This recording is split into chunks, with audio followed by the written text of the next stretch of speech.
Well, good morning. We are here live with the Emissary Publishing Podcast with my friend, colleague, Paul Edwards. Paul, good to see you, buddy. Great to be here, Jason. It's been a long time since I've been doing podcasting, and I'm very grateful to have you along for the ride. I'm grateful to be venturing into a live and interactive version, as well as a podcast version you'll be able to pick up later, of where we dig into helping faith-based and faith-driven entrepreneurs and executives tell the stories that matter. And I think, there's no better way than kicking it off with who we're kicking it off with today, because I think when it comes to telling a story that matters, a lot of what's involved in that is transcending boundaries and limitations that we place on ourselves all the time.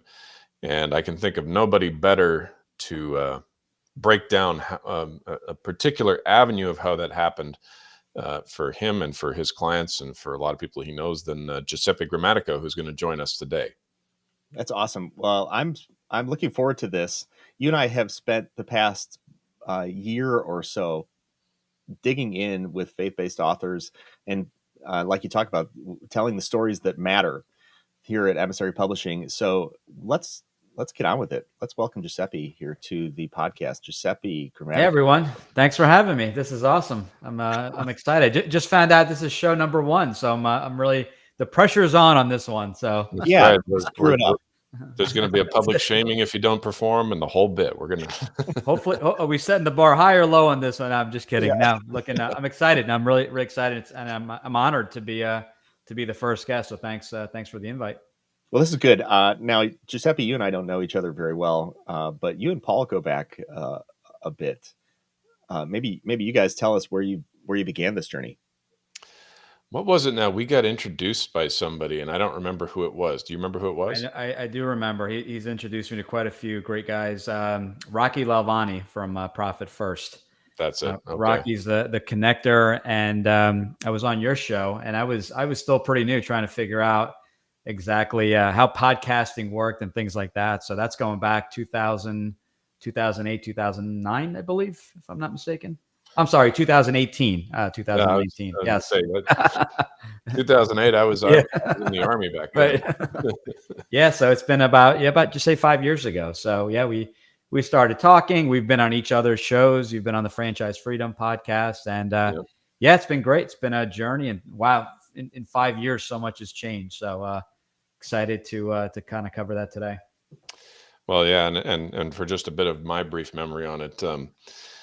One of the things that came apparent to me early about Giuseppe when I met him, Jason, is this lovable East Coast frankness, right? Just come out and say it, no holds barred. If I don't like you, I'm going to tell you, right? Type of thing. So I glom onto that immediately. And, for all the conversations we've had, the podcast interviews, and just the, off the cuff chats and that kind of thing, Giuseppe has always been a great sounding board because he doesn't hold back. He calls it like he sees it. And, when it comes to what we're going to talk about, which is contained in the substance of his book, I would recommend anybody considering this avenue of entrepreneurship and expansion of your personal boundaries to speak to Giuseppe, because he doesn't come to it with some built-in agenda to steer you a particular way. He comes with the agenda of helping you find out whether or not this is a fit for you. And that's tremendously important. So we're going to dig in now. Giuseppe is the author of Franchise Freedom. You can find it anywhere books are sold. Amazon. He's got a website. We've linked to it in the chat. We've linked to it somewhere around here. I saw it a minute ago. ggthefranchiseguide.com. And I think what we want to start with, Giuseppe, is just a little bit of the background here, in terms of a lot of people say they want to write books, or a lot of people even write them but never really finish them or publish them or promote them. So just digging way back in the story now, what prompted you to go the route of writing a book and putting all that information and all that effort and time and money into getting one out there? Yeah, it's a great question. I never thought I would ever write a book, full disclosure. I was a corporate exec, worked on Wall Street for many years, got into business ownership just about 20 years ago. And, there's various avenues of getting your story out there. And I met someone back in 2019 and had mentioned, hey, why don't we look into podcasting? I jokingly said I had a face for podcasting because we were just doing audio back then. Now, unfortunately, we're doing video, and you have to put up with me. But yeah, so we did the podcast, and he said, a lot of it's resonating with people, and we're covering different topics, but we really want to cover that story. And he felt the best way was to use the podcast and leverage the podcast to create a book. And I never thought of it. And I said, well, I don't even know where to start. And he said that's not a problem. We'll frame it out. We'll create a few shows based around it where he interviewed me, and they transcribed I think it was about 5 or 6 different episodes, and had a copywriter come in and, make the appropriate edits. And voila, we have a book. So never was a thought, that the process was much simpler to create it. But the main point of the book was really to, not just cover, all these different topics of business ownership, the accounting side and the legal. It was really to essentially empower people, regardless if you come from wealth and money, if you have your graduate degree, if you have no degree, if you didn't even finish high school. It was really a way to level the playing field and empower people to have this knowledge, so that not just the elite had it, and everyone said, okay, this is kind of what a franchise and a business is. These are the expectations. And this is not something that I read about or heard about. These are my experiences along the way, along with additional things like, creating one of the most important things I've learned is creating a team of, having an attorney, an accountant, financial advisor, all in place, so that all your decisions are made with this community behind you, kind of, looking at every aspect, more of we call it a holistic approach. But I really wanted to, get everything out of my head. Did not want to create a long book. That's the other thing. I was reading on, and correct me if I'm wrong, but the stat then was, I think most people, as far as Kindle goes, Amazon Kindle, don't read past the first chapter. So I wanted to make that first chapter really impactful and encourage people to read it. But it's a very short 30-minute book, and really it's to figure out, not to talk about all the different franchise companies, but to really figure out, is a business ownership for you, as opposed to let's look at every brand out there, and if franchising is the right fit. So a concise guide to help anyone get started. And why not? I mean, one of the biggest, probably one of the biggest financial decisions you can ever make. Mm. What happened though? Like going a little bit further back in the story, I Sure. remember you telling me this, and this is what I really wanted to get to, was you experienced a lot of frustration, fatigue, burnout, and what was, how much did that factor into the message that you were spreading from your time in corporate America? And that was huge. I mean, really, a lot of people are in the same boat. There's so many resources out there. A lot of us are just spinning our wheels. And the frustration was, I didn't know if I wanted a business. I didn't know if I needed another job. And I was, interviewing like crazy and trying different things. And maybe it was the financial service industry was burning me out. Maybe I wanted to look into tech or something else. So I don't know. I think people just get into this, what do they call the rabbit hole, right? Just go down the rabbit hole and start looking. They're online for hours and hours, and they're not really, they're going down that rabbit hole because they don't know where to start, and they don't know what the options are. And I think, having someone that has no agenda, that just says, listen, these are the avenues. A business isn't for everyone. You don't have to own a business. You can keep your job and invest in the stock market, invest in these semi-passive opportunities, even in franchising, real estate. There's so many different options that you can get into. And I don't feel like anyone really did a good job in laying that all out. And I felt people had the agenda. It's all about franchising. And it's not, when we go into the show, people are like, well, I don't know if I want to franchise. And I tell them, guess what? I don't know either. Let's figure it out together. And if you're not one to follow a system, if you can't follow our basic system or the book, you probably aren't a good fit for a franchise. So we talk about that. We talk about the financials that you need to own a business and things like that, the investment parameters. But yeah, to your point, was just frustrated because there was no starting point, and you start to go on these avenues of, let me just look at franchising one day, and let me just look at startups another. And what happens is, and I see this day in, day out, is decades later, 10, 20 years later, and people are still doing the same research, getting absolutely nowhere. So they're doing the research. They're getting advice from people that maybe have never owned the business. Why would you do that? Yet I was guilty of that as well. So, some of the advice I give is pretty basic and it's very direct.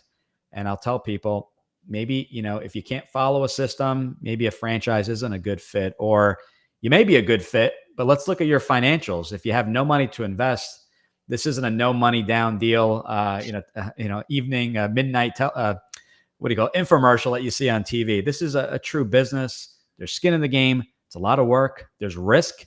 And I think with the misinformation out there, I wanted to dispel those myths to say a franchise could be a good fit, but guess what? You can lose money, right? There's a risk there. You can make a ton of money. You can, it's just like any other business, except you have that support structure. So I think it's hard and it's difficult for me today to try to sift through what's factual and from experience and what is kind of a sponsored ad and they're promoting something else. So that was my frustration. And after hooking up with a franchise coach who helped me kind of break through and figure out, it's not about the businesses. Let's figure out your ideal situation. Like, he was asking me my goals and vision. And I said, dude, I want to just talk about franchises. And he's like, no, it doesn't work that way. Let's figure out if a franchise is a good fit, and or a business is a good fit. And let's figure out what the ideal business looks like, from the hours to the investment to where you're located. And I'm like, wow, this is a different approach. This is essentially reverse engineering the process, which was for me a game changer, because I apply that probably every day. I reverse engineer just about everything. So yeah. Well, one of the things that comes to my mind when you're talking about,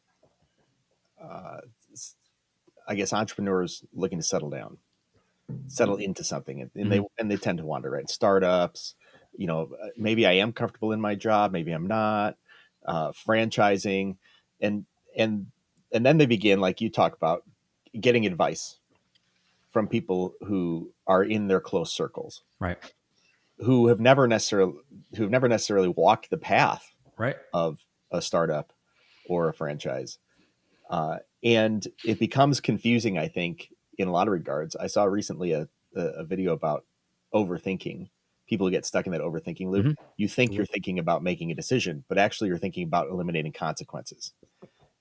And so you go down each of those paths of overthinking to eliminate the consequences of some hypothetical future, or to mitigate consequences.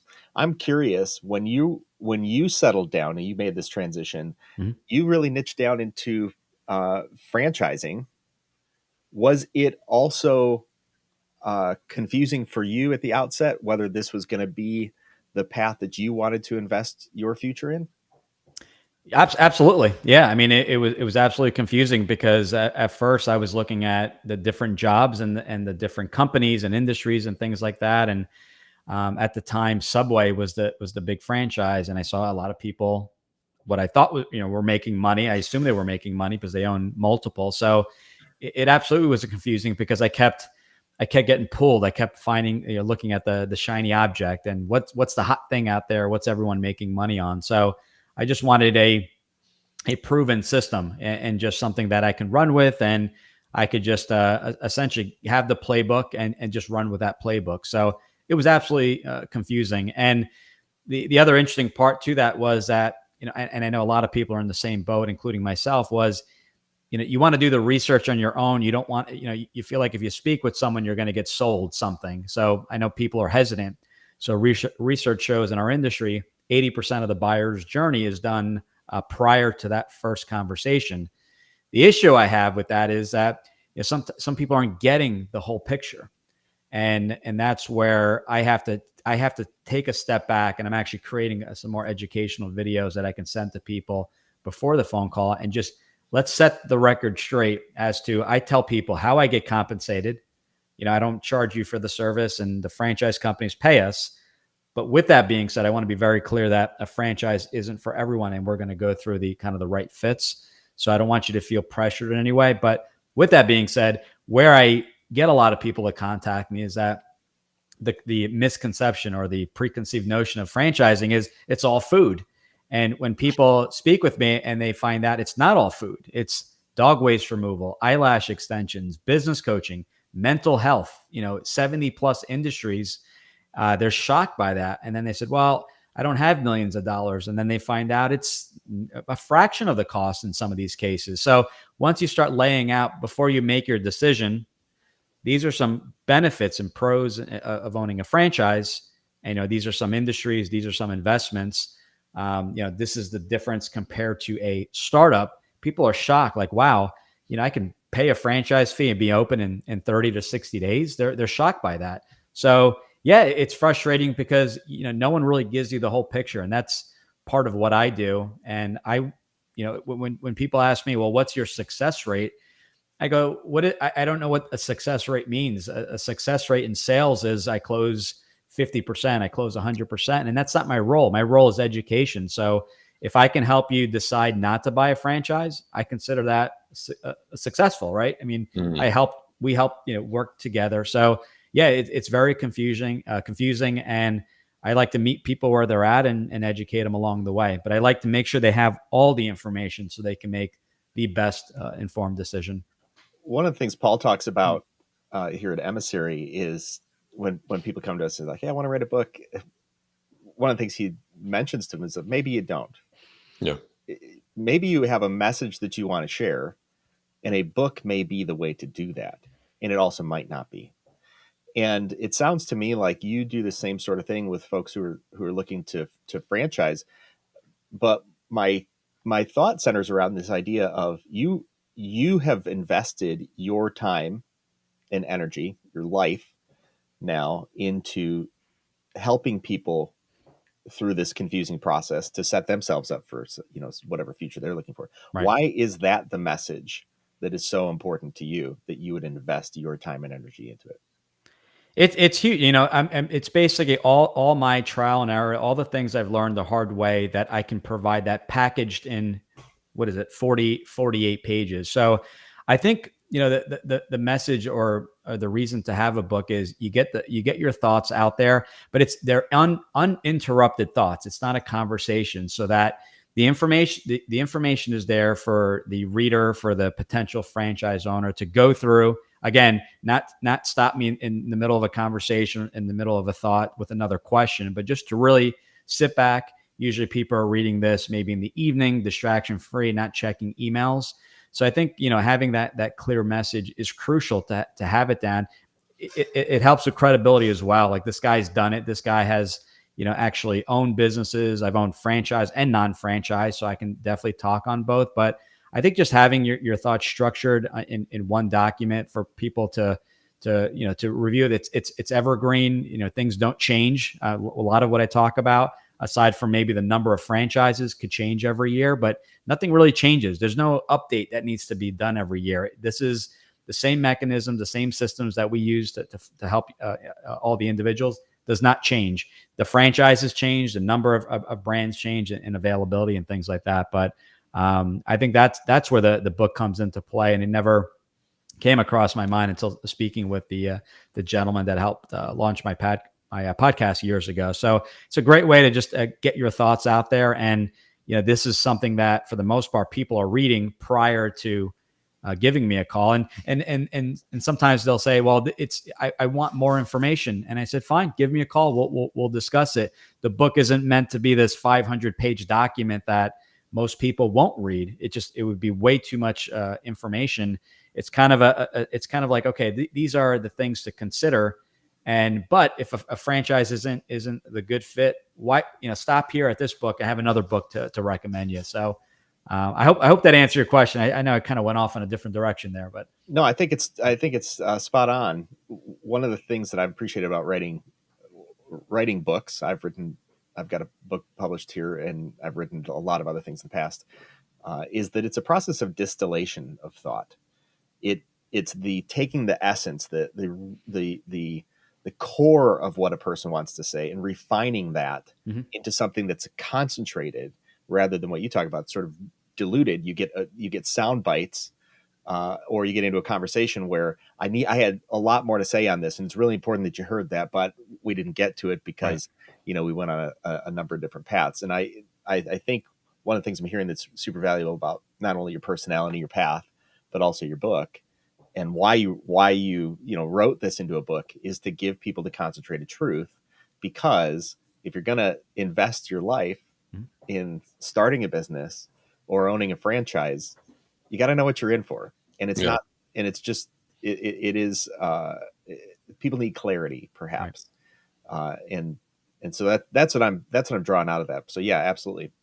Paul, what are your thoughts? I was thinking, I belong to a community. You'll appreciate this, Giuseppe. It's called Wealth Without Wall Street. They're friends of mine. And they have it's passive income investing using the infinite banking concept and all that. But they have this really cool tool that is, it's called the Investor DNA. And when you take it's like a disc profile test, and you take it and it tells you what you are. But then they have this accompanying spreadsheet that top to bottom, left to right, tells you all these different types of passive income investments you could get into. And it tells you whether or not that's going to be difficult for you, easy for you, because it's going to jive with your personality, or is it going to chafe against it? And what it feels like to me is you're doing the same thing here with Franchise Freedom. You're basically giving people a very simple A or B takeaway from it. Either you latch onto this idea and you think, okay, let me take another step, or you say, not for me, moving on, next thing, right? And I think that's a really good service up front. I'm curious to know, though, in our remaining minutes here, what's been the audience reaction? Like, have you had people come forward to you or reach out to you? And if so, what have they said? I'm interested to know that. Yeah, so I've guested on numerous shows. I've had my show. So we get calls every single day. Either they downloaded the book, want some more information, and it's really just I'm in the very beginning stages, and I just want to learn a little bit more about franchising. So the beauty of the show and the book is that they come pre-educated. They understand the different industries and the investments, which helps in the conversation. But the biggest part, I guess, the topic that comes up is the topic of fear, and that's a big part of what we do. Is we talk about mindset and the differences of how you approach things, right? Because why do people move forward and why people don't? And I always I recorded a workshop that we have on the website, and it just talks about this mindset of fear and what that looks like. And being an employee, we all a lot of people feel that that's being safe, right? It's, I have this job, I have this employer, and I go, okay, let's spin that around and look at what being an employee is. You have one income stream. We're blindly investing in a 401k. When I say blindly, we're investing in now fund managers that you have no control over. So no control over the career, right? Your manager dictates for the most part what you make and promotions. Managers are now managing your 401k. What protection do we have in place in this job? We get fired in a couple weeks, couple months severance, maybe some unemployment. So, a business is going to have risk as well. And a business is, yes, you can invest your $100,000 and lose it all. But what if it works? And what we were looking at, this aspect or this idea of time and financial freedom. What if it works? What if you can change the trajectory of your life and future generations? Yeah, that's what really, I get kind of goosebumps when I talk about it, because when I had this conversation with my coach years ago, she said, what if it works and you can set your future generations up for success and build some wealth and have them, contribute to the business. If you're not ready to dive in, why not, have a job? And how do you protect your job? Why not have a side hustle? Maybe it's a franchise. Maybe you're selling on Amazon. It doesn't make any difference to me, but if I can help you, think about it this way: have that side hustle and have that side income. Now we have diversification. We have tax benefits. We lose the job. Guess what? You have that side hustle you can get into. So, the interest level is always here once I, tell people what a franchise is. And then you get the fear, and it's really addressing it to say, there's no cheat code here, right? This is an unfair advantage. I talk about that in my book, where you can get up and running with a proven model. That doesn't mean there's no risk, but why not, attempt to bet on yourself, invest in this business, and maybe keep that job for the first year and transition. But what will life look like in 3 to 5 years? Yes, we could look at worst case, but best case, what does that look like? This investment that you make, if you lost it, would that be the end of the world? Is that investment worth, what it can actually turn into? And that could mean maybe a permanent semi-passive opportunity where you're only working a few hours a week. And, what I did was get out of my 5-hour commute per day. So, the what ifs, the mindset shift, when you kind of frame it that way, people are like, you know what? I never thought of it that way. I have nothing that protects me for when I lose my job. So, people start to ask questions, and I tell them, we work at your pace. So if you want to digest this the first couple of weeks, if you're married, you want to bring your spouse on, which I highly recommend everyone be involved in this decision. We have a future conversation. So it's a real rewarding. I really like what I do. And if it means, giving someone the bad news of not being able to own a business, or if I feel like they're not a good fit, long run, I think they'll appreciate it. They may not appreciate me right then and there, but I really like what I do, because I think I truly help. And, I've helped thousands of people, whether they purchase or not, over the years. I think more and more, the right kind of people really appreciate that. When you're not afraid to tell them the truth and not make a sale. But at least they didn't go down a route that they had no business going down. I think for the right kind of person, that's the words of the wise, dripping honey. So for folks who are listening to this or watching us, you said one thing is some time ago when you talked about writing your book. Mm-hmm. You didn't begin with writing a book. You never thought you were going to write a book.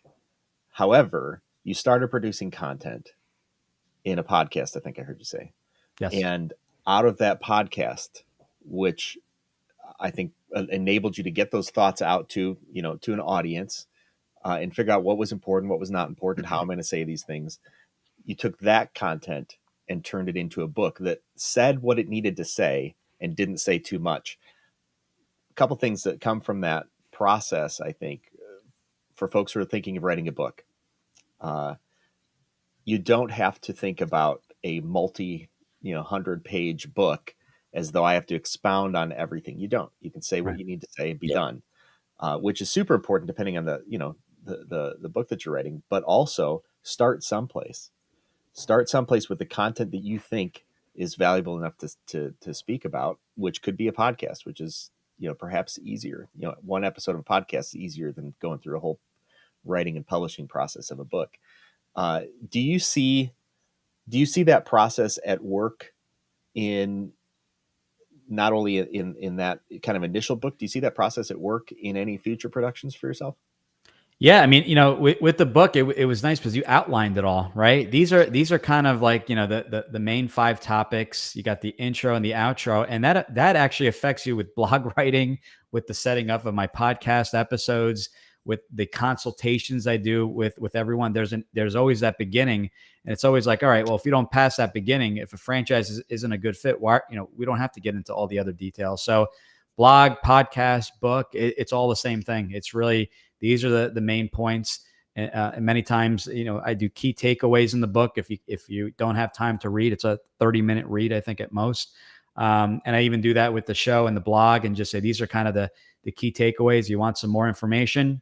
We have a company helping us do snippets, or contact me today. So I like to give people options, but yes, I think that the thought process in the book and how it's organized just helps with all the content. With my social posts for the month, it's pretty much set up the exact same way. Awesome.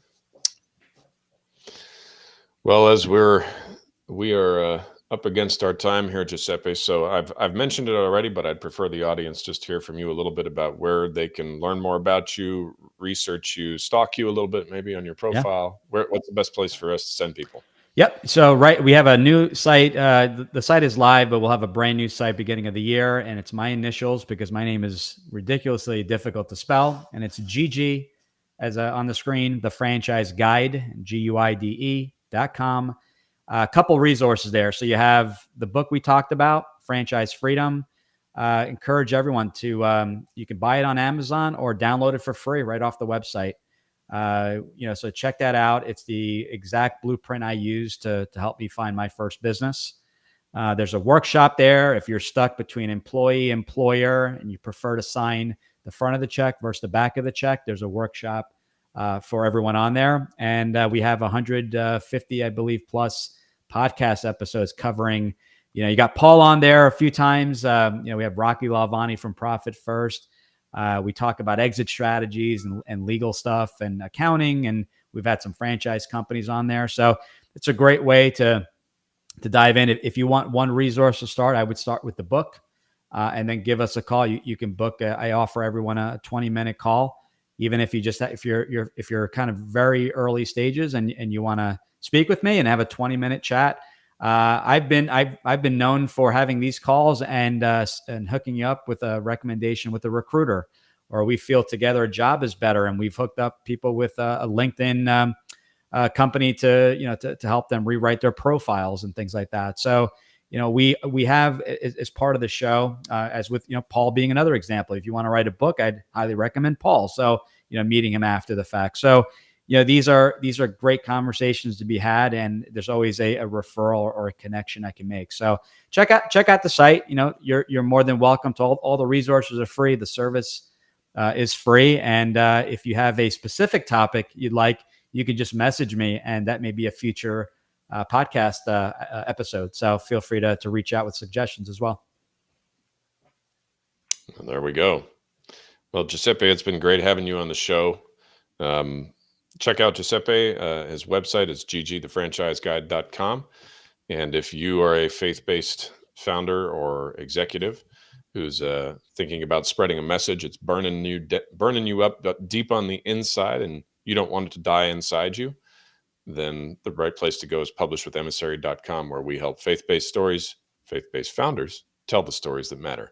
Thanks so much for being part of the show this week, and we'll look forward to seeing you next time.